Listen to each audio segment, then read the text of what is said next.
Bradley Haynes reporting with Photo Code 3 News Bulletin. I've got Dalton Thompson here, and he was in a recent accident on 28th. 28th. It's been 6 days after his accident. It was a pretty bad accident. I've reported on it. You guys know about it. And we're going to ask him a few questions. It's June 2014. And what do you remember from that night? Go ahead and start from right when you started losing control and go from there. What I really remember the most is the music that was playing. Okay. Yeah, I've always listened to music while driving. Going around that one corner, doing the speed limit, 60 miles an hour on the bypass, and not knowing that the donut was about to give out is pretty much why it all happened. Going around that corner, the donut finally just plop, gave up. And yes, I tried correcting it several times, and that's why it was further than where it was. But when it finally impacted the tree, that's when everything decided to get real. Because I couldn't move, and the people in the back seat were the first two to get out. They were the most, how should I put it, accessible to get out. And then my girlfriend at the time, she was kind of leaned over because I was basically just wrapping her up to keep her safe, and that's how I've got more damage than she does. I told them to get her out. Don't worry about me, I'll get out eventually. And that's when two other people showed up on driving, and I don't really remember their names. Yeah. Besides the one that was, well, actually I don't even remember her name anymore now. But she was sitting there in the car telling me everything was going to be alright, made a lot of promises she might not be able to keep. And that's when everybody showed up and started, I don't know how many people were there trying to help me get out. Do you remember? Oh, there was probably at least 10 rescue workers that I saw down there, so. That was a lot of people. That car was pretty smashed. Yeah.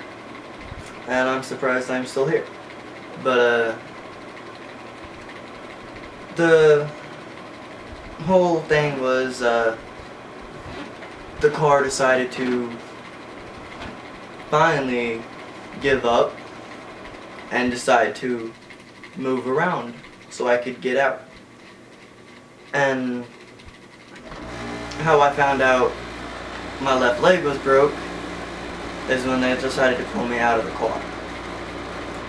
That hurt, because I saw the leg bending in positions it wasn't supposed to.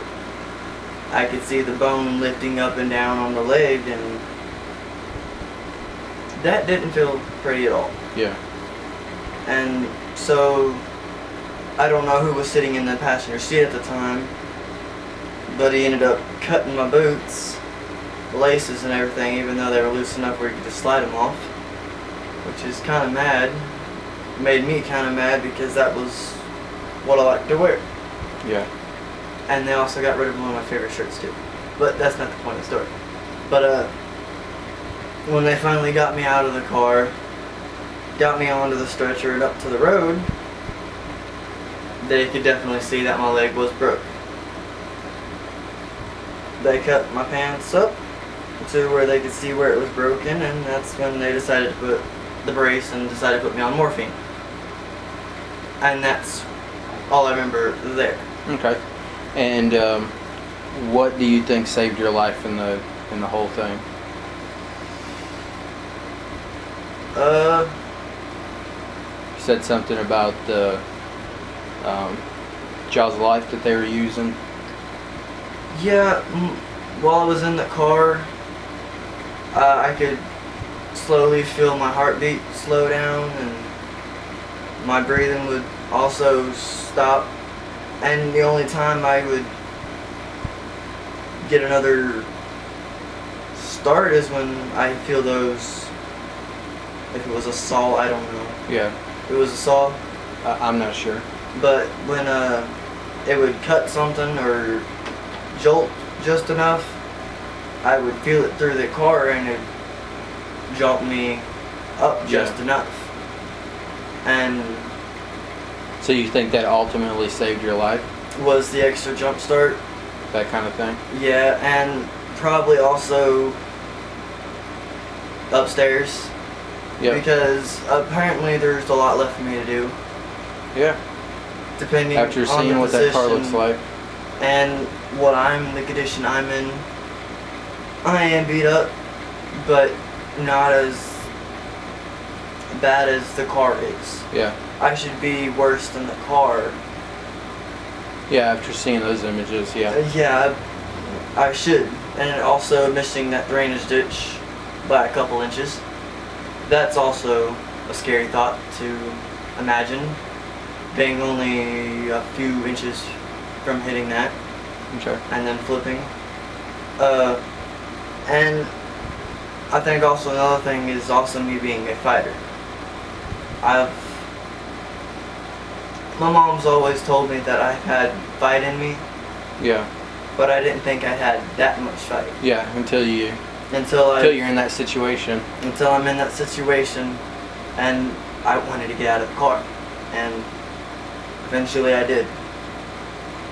And I'm sitting here before you today with fractured wrist. Well, I don't know what that is over there on the side of the hand.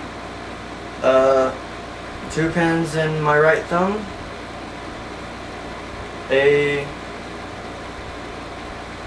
steel plate with 9 screws in my collarbone, and a titanium rod in my left leg. Okay. Well, we thank you for the interview. Appreciate it.